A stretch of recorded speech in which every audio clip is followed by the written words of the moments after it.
To our left, we have a host from the Young Turks, Hassan Piker.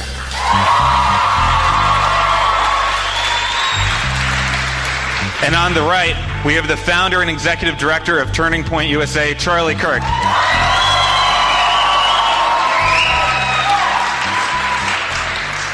All right, so we're here to talk about free speech on campus. My first question is for Charlie. Is censorship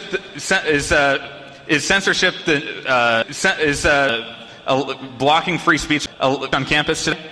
Without a doubt, and it's disproportionately targeted at conservatives, libertarians, Trump supporters, and you name it. I don't even think it's a question or a debate around that topic. Colleges have become a place where they want everyone to look different and think the same, where there's a disproportionate amount of people at the top that are targeting conservatives, blocking speakers that they disagree with. We have to say it's okay to hear something that you disagree with. You don't have to run into a safe space because you hear something you disagree with. And I'm perfectly okay with a socialist having the right to be wrong. I'm perfectly okay with a leftist speaker to come on campus and to tell why they think those ideas are better. And the question I'm going to pose throughout this whole discussion is, why is it that it's always the leftist activists rioting and protesting and storming stages and pulling fire alarms, and us conservatives, we sit quietly when we hear things we disagree with, and then we go back and we say, wait a second, why are you shouting our speakers down and you're rioting and protesting violently on college campuses? So the answer is absolutely yes. Peaceful protest, protesting, taking down Robert E. Lee monuments where we, just light torches on fire. It's not that big of a deal. It's not reminiscent of the KKK in any way, shape, or form. No, I understand, but this is a microcosm of American society. Campuses are supposed to be representative, right? That's what you're essentially saying. And the main argument for Turning Point USA is that this is where our youth thrive and they need to have diverse opinions. So they're just essentially a microcosm of what the U.S. Is as a larger unit. So here, you really front-loaded your argument. You basically threw out all your opinions out there. But to start off, I wanted to ask you something. First of all, we don't really have a narrow definition of safe space, and it always seems to me like conservatives are both claiming that liberals are looking for safe spaces, but then they also try to act like they are the victims themselves. So which one is it, Charlie? Are you guys the ones that are looking for safe spaces on college campuses? I'm looking for the ability to speak freely. Okay. So look, I'm not playing the victim card. Your status in America today is based on how much of a victim you are. I'm happy to speak freely and to tell you why I disagree. Here's where it's different. When Ben Shapiro goes to DePaul University, by the way, the Young Turks did a 6.5-minute segment saying this was wrong and saying that this is an assault absolutely. on his speech. But that is because the narrow... Hold on a second. He went to DePaul, and the administration disinvited him because they disagreed with him. And this happens hundreds of times a month, thousands of times a semester. I don't even know if there's that many... 100%. Okay, look. Over 500 documented cases of conservative speakers being disinvited, shouted down, or suppressed because they came on campus. Do you feel as though the reason for why there is such backlash towards certain conservative speakers, and by the way, you did an interview with Ben Shapiro as well, where he admitted that Berkeley was a very diverse crowd and they welcomed him with open arms, and he was able to have... They just disinvited him. The reason for why they just disinvited him is because the campus was just full. It was fully booked. I don't understand what you want to do. Fully booked? What do you want to do? What, are you kidding me? Now to UC Berkeley, scene of riots and violence when Milo Yiannopoulos was asked to speak there. Ann Coulter was also blocked, and this is the sort of scene that we saw back in February. Destruction of property, fires, rioting in the area. But Ben Shapiro is determined to have his say when he goes there, and they're happy to have him now that they've declared this, quote, free speech year. I wonder what happens next year, or what happened last year, for that matter, at the institution. Come on, you're better than that. Come on, that's ridiculous. Well, look, I have to go with the Berkeley administration. If they tell me they know better than you and I do. I feel like if there's not enough space for them to potentially... It's a 100-acre campus with 25,000 students. They can find some room. All Are you kidding me? right, guys. So let's talk about speakers. Let's talk about speakers on campus. By the way, I do agree that Ben Shapiro should have every right to go to whichever campus he wants and speak, especially if students want to hear that. That's a minority position. I do understand Colleges don't agree with you. That's DePaul not University, true. UC The problem Berkeley, is Santa Clara University, St. Thomas speakers. University, Rutgers University, UT Austin. They are shouting him down. The administration says you are not allowed to It's come not on the campus. administration, Charlie. It's an unpopular. Then who would It's the an chancellor unpopular be? speaker. Who would the chancellor be? I know, but the administration is provost listening be? to the students. They're listening The to administration is 100 listening to the students that are pampered and they are catered to because of a radical ideology, because they picket and they protest, and they don't want to be on the nightly news with smashed windows. That's why they cater to them. Look, right? should college administrations not listen to the wants of their students? Why are they creating look, if there is a divisive speaker, and by the way, like I mentioned time and time again, everyone has the right to protest if they don't want a specific speaker to come to campus. If they feel like campuses are wasting money on both protecting these speakers because their rhetoric is so violently extremist and targeting specific subsects of society and alienated. So, Hassan, let me just ask you, what is... Hold on, Charlie. So let me just ask, where is the line for speakers on campus?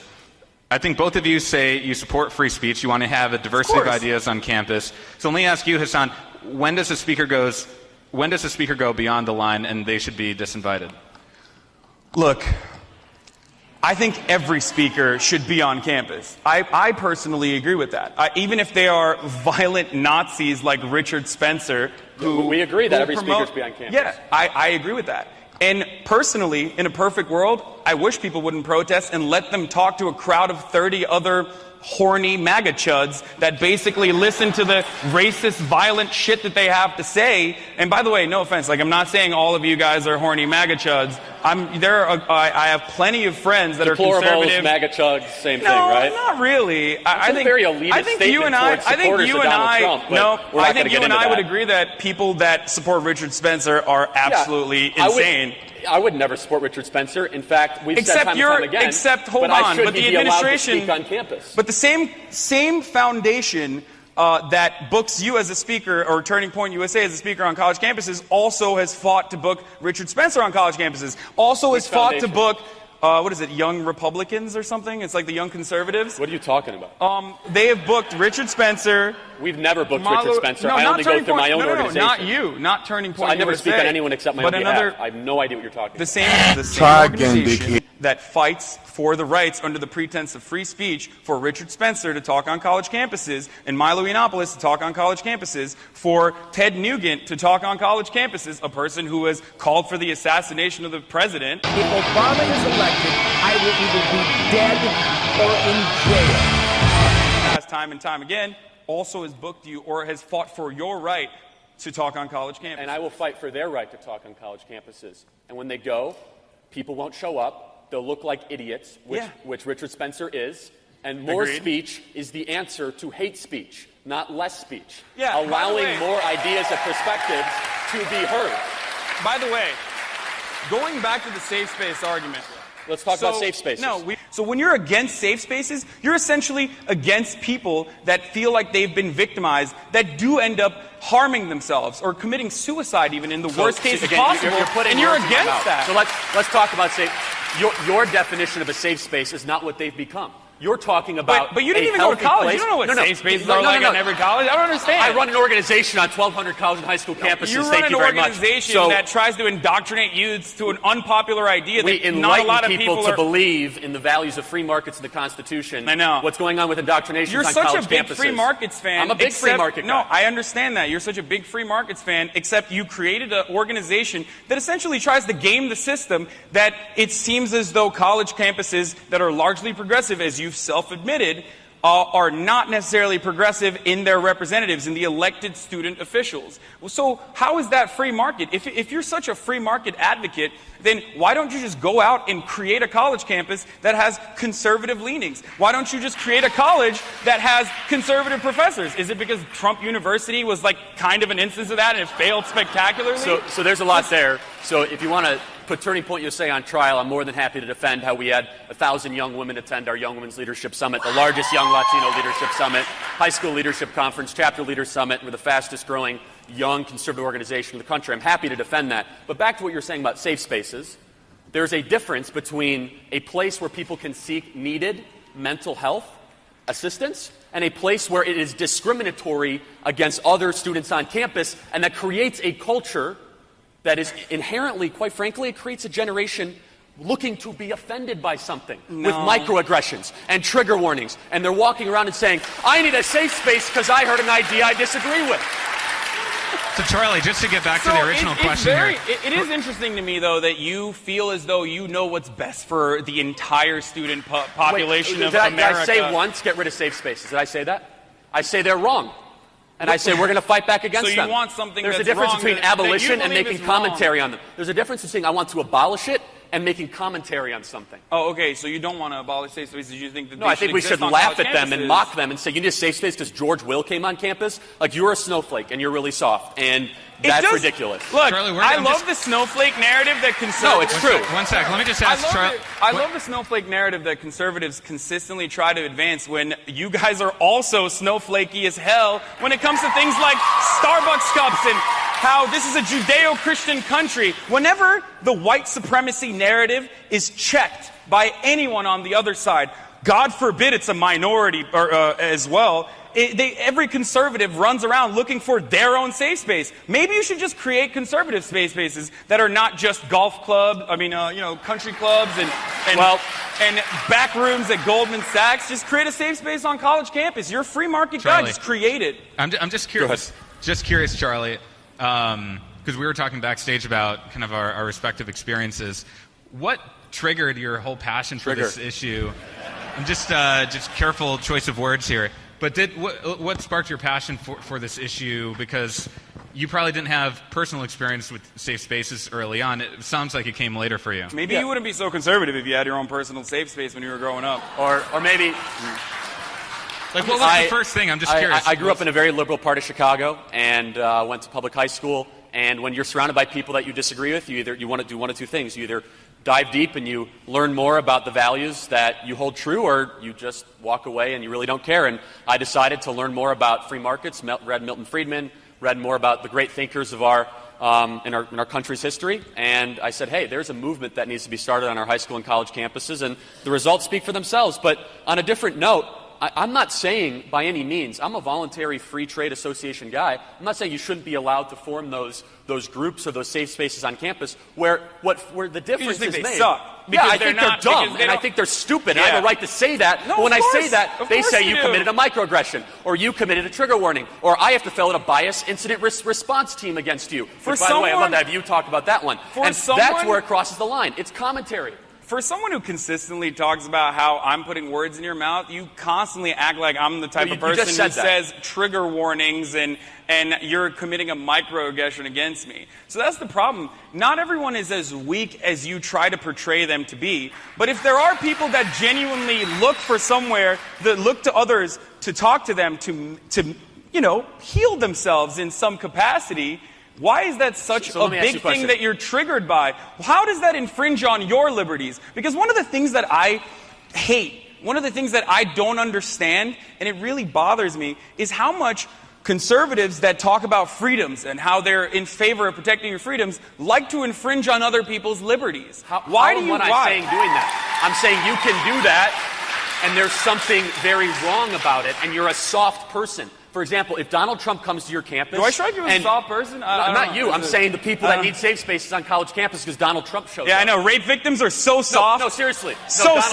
Let me give another example. At University of Illinois, a safe space was created because 3 words were written. Build the wall. You think there's something wrong with that?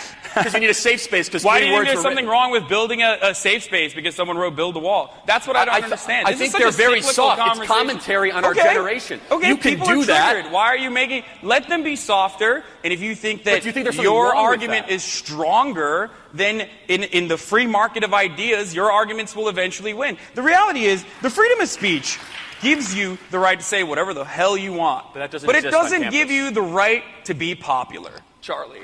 I'm sorry. I even said that once. So back to the broader, and they connect all these together. They say, many of these campuses go out and say, for example, when they disinvite Ben Shapiro at DePaul University, They say so many students are offended by his remarks, he should not be allowed to show up on campus. It feeds Maybe he should be less offensive. But he might be offensive. Does that mean he should be blocked from campus? I don't think so, but maybe he should be less offensive. Maybe. Maybe not. Maybe fuck yourself. Like I said, well, now you're making a commentary on his remarks. So now you can't have it both ways. People are going to be offended if you are reactionary in some way and you try to bring about some sort of negative reaction in your commentary by purposely identifying and attacking certain subsects of society. They're going to react. Like, I don't advocate for punching a Nazi. That's actually a highly debated question for some reason. I don't know why. I don't condone violence in any way, shape, or form. We agree. However, yeah, of course we agree. That's crazy talk, right? That's not true. You're putting words in the mouths of the people on the left, like you always criticize. Plenty of examples I could say them. But hold on. Look, what I'm trying to say is, Ben Shapiro has every right to say whatever he wants, and if they're specifically targeting certain groups and they're upset by that, unfortunately, when you are face to face with those people that you are personally attacking, they're going to react. That's the reason why there are so many organizations that try to bring, or used to try to bring, Milo Yiannopoulos, who's a known pedophile. I would like to restate my disgust at adults who sexually abuse minors. I'm horrified by pedophilia, and I have devoted large portions of my career to exposing child abusers. I've exposed 3 of them in my reporting, which is 3 more than most of my college critics. campuses. The reason why they were trying to do that was in protest. They wanted to showcase that the left was actually intolerant, and they would bring him. And we fell, unfortunately, into that trap. I agree with that. I don't think that we should have protested Milo Yiannopoulos as much. And I get attacked by the left as well for my opinion on this. Because when you don't protest someone like Milo Yiannopoulos, he just essentially talks to 30 students that kind of wanted to hear what he had to say. And after that is all said and done, he goes back to his house, and I don't know what he does. But in the end of the day, when no one protests him, he only sells 152 books in London. That's all. Like, when there's no sort of reaction for a reactionary pundit, he loses. So let's go back to... so why would I advocate for protesting them? Sorry, I'm just... So, Charlie, I have a question for you. You've talked about the liberal bias in academia. Yes. What are the incentives behind that? Like, why did...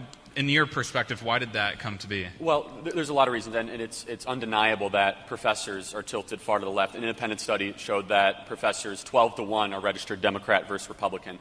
Why? Is it because they don't have jobs at Goldman Sachs? Maybe get the Goldman Sachs again, let me finish it. Well, no, it's actually so. If you insult conservatives, I'll insult liberals. It's because conservatives are more likely to go make a bunch of money, and liberals aren't. So you want to get to there? We'll say that. I think. Yeah, conservatives are more likely to endow their professorships. Conservatives are more likely to have their names on the buildings. Conservatives are more likely to create the jobs answer the question, on Charlie. campus. Exactly. So you want to throw it, you got to take it.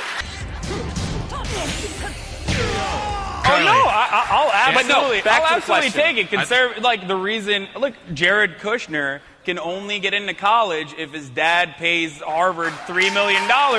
And I get that. I'm glad that conservatives are doing their own form of affirmative action. This is something you guys criticize all the time, to ensure that their white supremacy is left unchecked so they can still go to the best college campuses and still get the best jobs possible. But like I'm saying, Turning Point USA, as a libertarian, you've admitted that you're a libertarian. Conservatarian. I like that. You're very good at branding things. I like it. No, it's good. Big government sucks. Anyway, look. What I'm trying to say is, so you're a free market capitalist, right? 100%. Yeah, of course. But then instead of utilizing the supposed free market that you abide by, that you think is the only truth, you instead try to game the system by feeding money from wealthy donors from Turning Point USA, feeding money into college campuses so that conservatives are disproportionately represented. And it still fails, by the way. In the end of the day, it's very difficult to elect someone that's unlikable.